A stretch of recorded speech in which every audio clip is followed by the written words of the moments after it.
Let's talk about a different conflict now, India-Pakistan. Of course, there isn't an ongoing war between the two countries, but that hasn't stopped Pakistan from obsessing over the possibility. Over the last few days, there has been a spate of comments. The first bombshell was dropped by journalist Hamid Mir. He quoted General Bajwa, the former army chief of Pakistan. Bajwa apparently said that Pakistan knew it could not defeat India in a war, that Pakistan did not have the tanks that worked or diesel for troop movements. That's what Hamid Mir said. Listen to this. याद है ना क्या lecture था?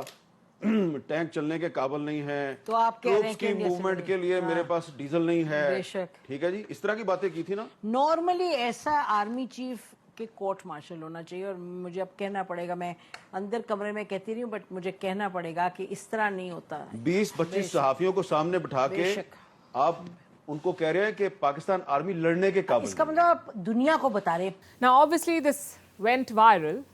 It put Pakistan's military on the back foot, and that's not something they can afford. After all, Pakistan is an army with a country. Unlike most other countries which have armies, in Pakistan, the army has a country.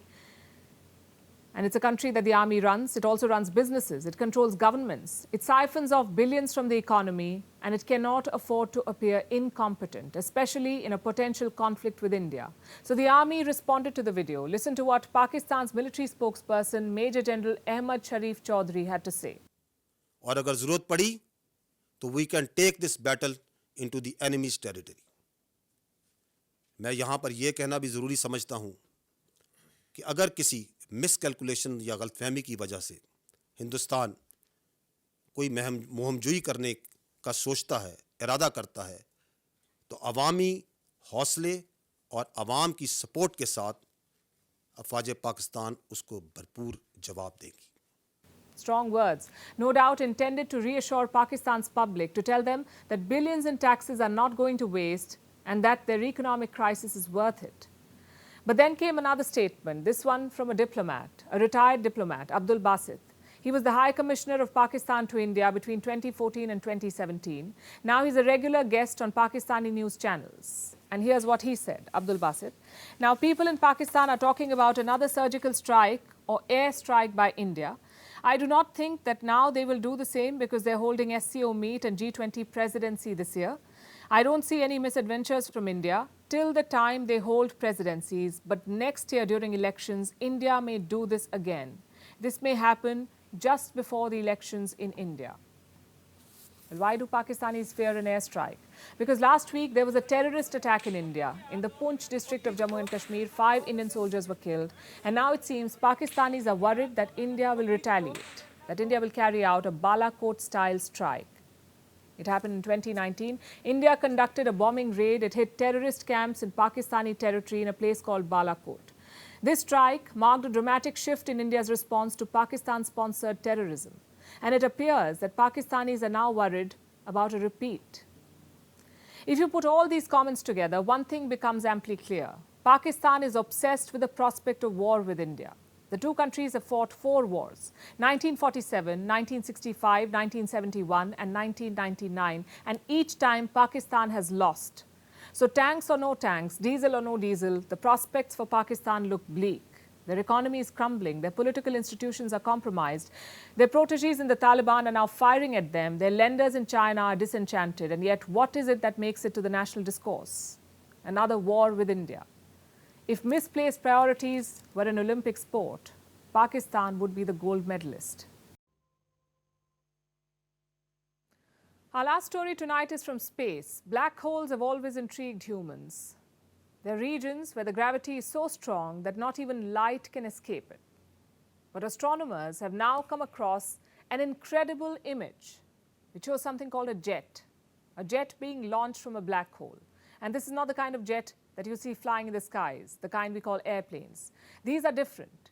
These are jets launched from black holes. They're among the brightest objects in the universe, and the fact that they're escaping the black hole's immense gravitational pull is quite something. Our next report tells you what these jets are and what their launch from a black hole means. Have you ever seen a black hole? Chances are you haven't. You can't see them with naked eyes. In fact, black holes are so difficult to detect and photograph that the first image came out only in 2019. And when it did, leading newspapers around the world flashed it on their front pages. Because a black hole getting photographed was a big deal back then. Now, another image is doing the rounds. It's of the same black hole that was photographed in 2019. Only this time, the black hole is seen launching something into space. An extremely bright purple and orange jet. It's seen gushing out of the black hole. The new image was captured using 16 telescopes from around the world. This might look like a still image to you, but what's happening up there is anything but still. The image is like a screen grab. It only shows a moment of the jet's activity around the black hole. In reality, the jet's launch from the black hole would have been a very violent event.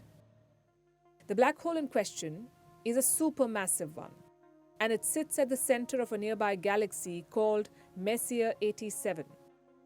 This galaxy is about 54 million light-years away from the Earth. And what's a light year? It's the distance traveled by light in 1 year. So the galaxy is pretty far. Time to get our basics covered. The black hole that has been photographed is 6.5 billion times the size of our Sun, hence the term supermassive. Black holes can explode with powerful jets, and one such explosion has been caught on camera in this image. Scientists still do not know how these jets are formed. They also don't know how black holes create such enormous explosions of energy. But there are some theories that have been floated. The most prominent one is this. The jets are probably powered by the rotation of the black hole. These jets would need an incredible amount of energy because escaping a black hole is close to impossible. The gravitational pull is so strong that not even light can escape. If you happen to go near one, you'll be swallowed in and will never be able to get out. But why is gravity so strong in black holes? Because a mind-boggling amount of matter is squeezed into a comparatively tiny space. The image of this jet is significant. It will help scientists understand black holes better and how they behave. Also, why they seem to launch energetic jets at times. It will also help scientists launch ambitious projects farther into space. We are all living in very exciting times. The world knows more about space now than ever before, and developments like this one take us closer to solving the many mysteries of the universe. We're in the age of artificial intelligence. It's still early days, but chatbots have taken the world by storm. People are using them for all sorts of things, from writing code to music to doing homework and taking an exam. And ChatGPT is turning out to be the most popular of these bots. It's challenging the limits of human imagination. Like, how far would you delegate work to a robot? Would you trust AI with therapy? Would you let a robot be your therapist? I'm not sure, but some people seem to be okay with the idea. They're talking to ChatGPT like they talk to their counselors and therapists. So is it an effective alternative? What do the experts say? Here's a report. Mental health issues are rising around the world. Depression, anxiety, and stress are more common than we acknowledge. It's a pandemic we don't talk about enough. Between 2007 and 2017, mental health conditions around the world rose by 13%. The pandemic made it even worse. But are there enough avenues for recourse? Can technology help? Apparently, it already is. Chatbots are doubling up as therapists. OpenAI's superhit chatbot, ChatGPT, is making news for this. It's being used by many people as a therapist. They talk to the bot about their issues, and it offers potential solutions. So what does a typical session look like? Say you type the words, "I'm under stress," or "I'm having anxiety." The AI tool will probably respond with something like this. "I'm sorry to hear that you're experiencing anxiety. It can be a challenging experience, but there are strategies you can try to help manage your symptoms." So it begins with a pep talk, followed by a list of recommendations that can help you navigate through the crisis. For instance, ChatGPT may ask you to get more sleep, cut down on caffeine and alcohol, and also suggest talking to friends and family. In case it's not already obvious, a lot of this is also what a human counselor will tell you in your initial sessions. It's pretty basic stuff, but apparently it helps. So much so that some people swear by the AI tool and are ready to replace their human therapists with it. But is this alternative advisable? While people with mental health issues may have a lot in common, each case is unique and different. Can chatbots really replace human counselors? Maybe in the future, but for now, experts are advising caution. And it's not just experts. ChatGPT itself puts out a disclaimer. It says it's not a replacement for a psychologist or counselor. Yet people turn to it because bot therapy is free. And that's a major inducement, given the fact that human therapists cost a lot for each session.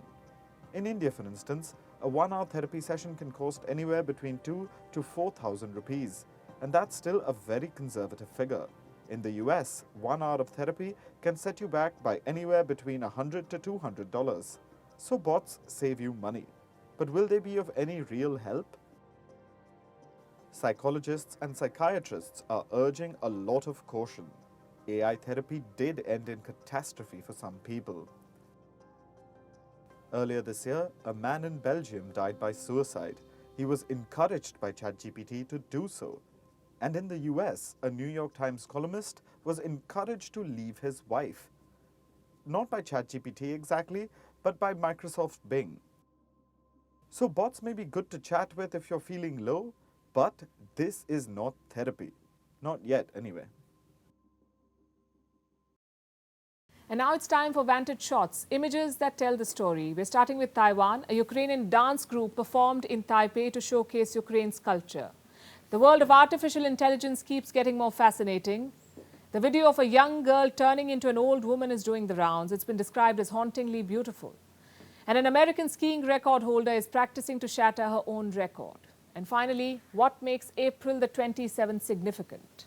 We're taking you back in history. On this day, South African citizens of all races were allowed to vote. The year was 1994. The apartheid was coming to an end. Apartheid, or apartness, controlled the lives of people in South Africa for years. It kept the country's black majority population under the domination of white minority population. The racial segregation was rampant in all walks of life. Interracial marriages were banned. Black people did not have the right over their own land. They were not even allowed to vote. But on this day in 1994, there was a revolution at the ballot box. We're leaving you with this. Thanks for watching.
US and Russia are dangerously close to an armed conflict.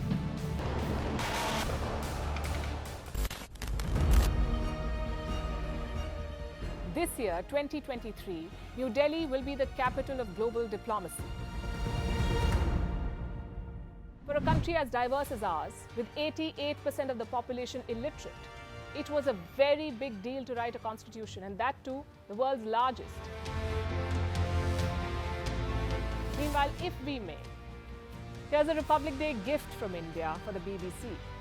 A list of suggestions for the BBC for their upcoming documentaries. Number 1, the Kohinoor and the colonial loot. Number 2, an outdated monarchy and unhealthy obsession with the royals. Number 3, racism in 2023. We're waiting.